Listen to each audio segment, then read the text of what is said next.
So, are you going to make another video? Yeah, I think so. I just need to work out what it's actually going to be about. Do you really think it's worth it? Yeah, why wouldn't I? I was proud of episode 1. Right. What? No, I'm just saying that. No, but that's not. Let me talk. Sorry? No, you go. What's up with episode 1? Didn't do very well. Got like 100 views. Right, but I'm proud of it. All right, okay. So, have you got a plan for how you're going to make it better? Yeah, I mean, I've got ideas, but I just need to shoot an intro.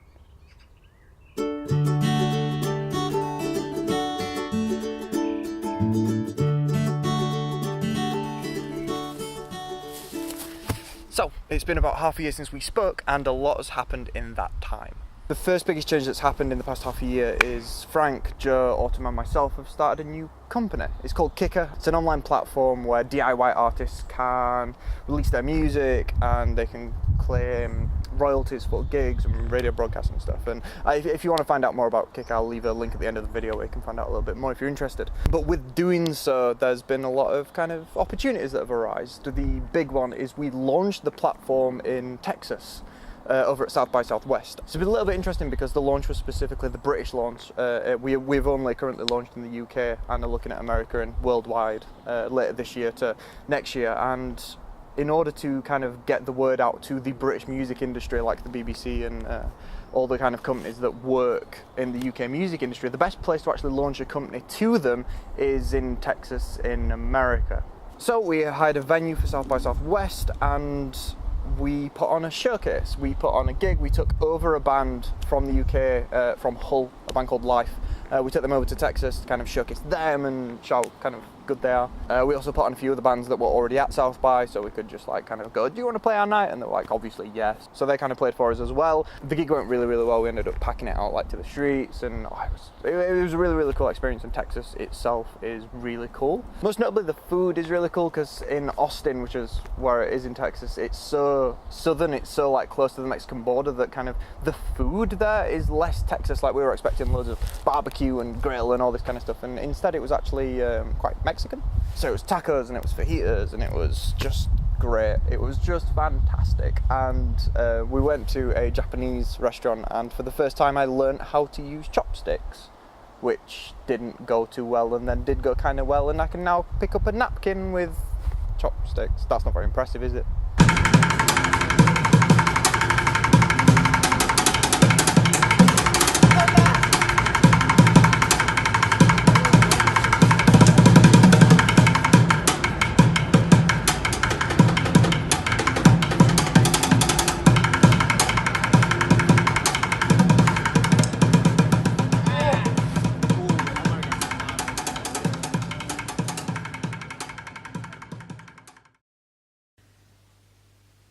I came away to the Lake District mainly as a relaxation kind of thing. It's a holiday, but I've brought a camera and I've tried to take photos, and this is the first time that I've really tried to take photos and actually try and make good photos, if that makes sense. Like, I've taken photos of events and whatever and taken photos at festivals or whatever, but I've never properly gone, I would like to do photos, like I would actually like to take nice photos. And this little trip here is where I've actually tried to go, okay, I want to try and take some nice photos, and I've actually tried to spend a bit more effort on my photos, and I want to get them to the point that I've currently got my video skills to.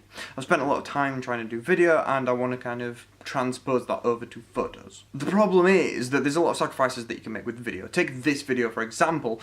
It looks alright, it looks pretty good, it's colour graded alright, it looks decent, but if this was a photo, it would be a mediocre to rubbish photo. There's a lot of sacrifices that you can kind of make with video because it's part of a bigger story. It's telling a story, and there's more to it than just the image itself. There tends to be multiple images, there tends to be multiple scenes and stuff going on to try and tell an actual story like the one I'm telling now.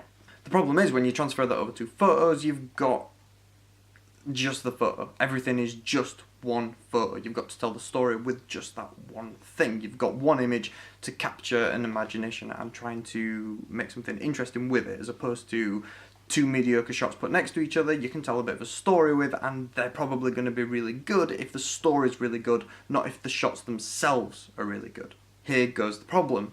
It's a lot harder to try and make photo's really cool and interesting, because with video you can get away with being a little bit rubbish at video. If you can tell a cool story, you get away with it. If you've just got crap photos, you've just got crap photos. There's nothing around it. There's no way around it. You can't just, I don't know. That's kind of my dilemma. That's what I want to talk about. It's just the case of doing photos is a lot harder than doing video, is because with video there's ways around, there's other things that you can do to make something that might be a little bit naff actually be kind of cool. A photo is just a photo.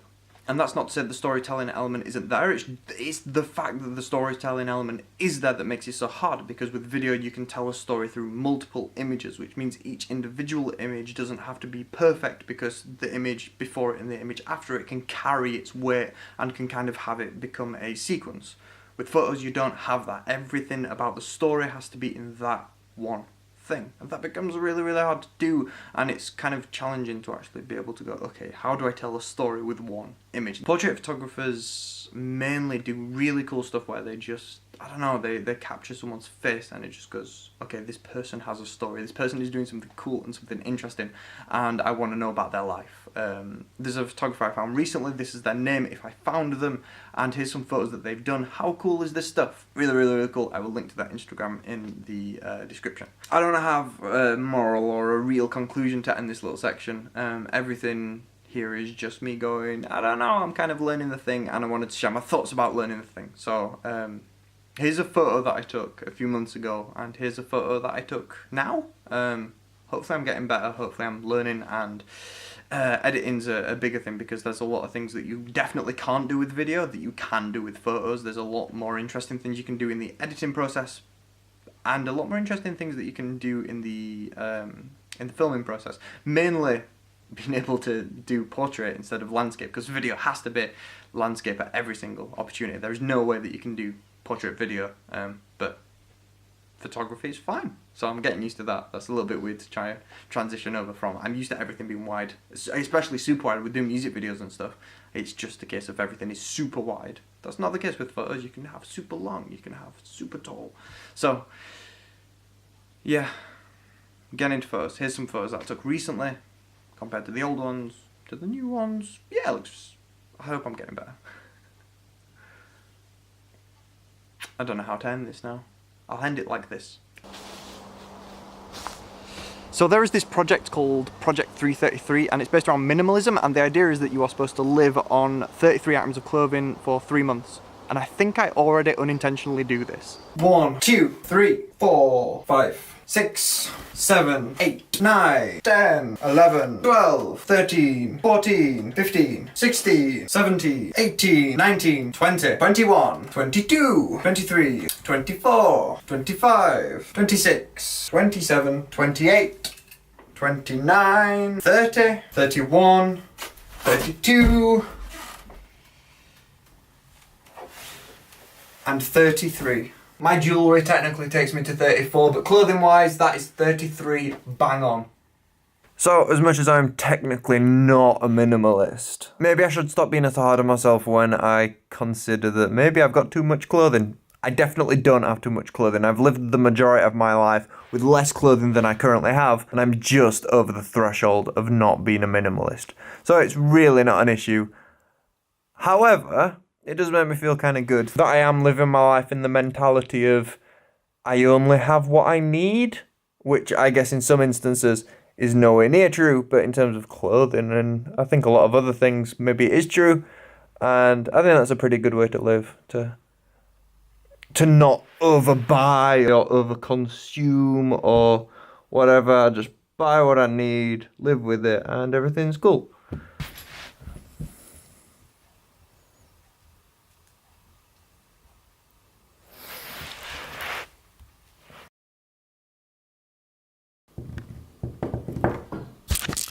So I'm editing some footage that I took in South by Southwest. It's just basically like an interview style bit of footage that we were doing for some promo stuff for Kycker. And I came across a bit of this footage where a guy came up to us in the middle of us filming, and it's rather funny and I want to share it with you. Just have a watch of this. Do you want to do another take just for... Yeah. Last night she said... Right. I've got that. I'm never gonna breathe. Right. See, if we could do cool ones like that, but it's just a bit cheesy, isn't it? Yeah, I've still fucking got this. Do you want to come in? Do you want to join? Yeah, what are you gonna do? Go on. You can shimmy, you can shake, you can do whatever you want. Huh? You can tell me about South by. It's amazing. We're gonna shake it up. Let's shake it up. Shake it. Shake it, girl. Shake it. Shake it. Shake it. Right? Beautiful. Where are you Thank from? Sheffield in the UK. Sheffield in the UK? Yeah. Oklahoma. Love it, all about it. Hey, you sorry to Oklahoma. Look.